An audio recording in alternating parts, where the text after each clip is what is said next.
The story I'm beginning with, and I don't really like doing this. I really hate doing this, but I cannot not do it, is President Biden's obvious and increasing infirmity.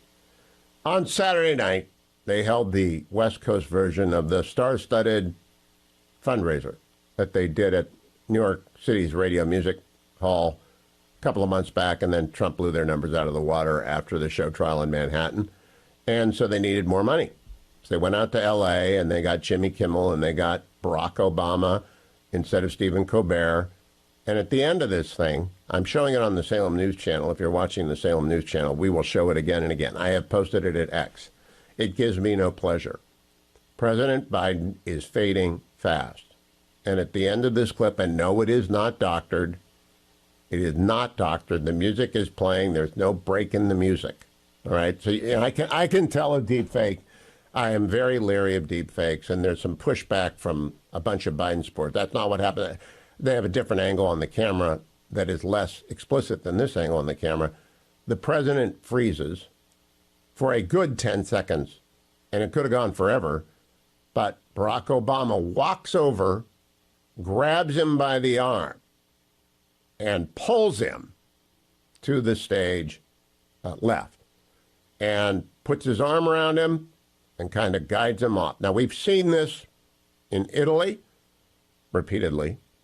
We saw it at the Juneteenth celebration. We have seen it and heard it a score of times this spring. The president's rapid decline is obvious and on display, and it's not going to turn around. I'm going to talk to everyone about it today.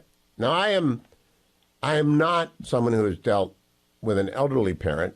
My father-in-law died at the age of 74 of Parkinson's and Alzheimer's, Colonel Wilbur. And I was instrumental in managing that, his affairs. I was the executor, that sort of stuff. It's tough, right? I don't like to talk about this because I did that. My father lived to be the age of 80. My mother-in-law lived to be 73. My mom, 72, 73 as well.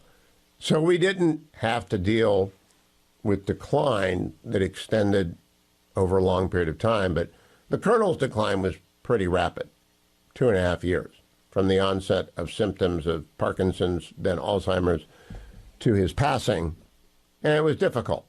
So it gives me no joy, obviously, that the president, and I'm not saying he has Parkinson's or Alzheimer's, I'm not a doctor, I just know what I see, and you know what you see, and that film is disturbing. Barack Obama knows what he sees.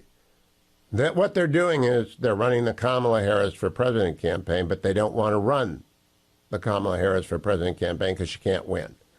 So they're going to try and run a pretend presidential campaign for Joe Biden. I do not know who's running the world, and maybe nobody is, which explains the incoherent policy we've had in Israel that has forced them to delay, and leads to the result of Hezbollah hitting Israel with 200-plus missiles last week, one day, and leads to the death of 11 soldiers in Rafah and from fire from Lebanon over the weekend. Because we have put such constraints on Israel, obliging them to go slow, obliging them to wait for Hamas to say no a dozen times. And in Israel, they're mad at Netanyahu because they perceive he is running the war. I'm not mad at anybody. I'm not an Israeli. I don't have a political opinion on who should be running Israel.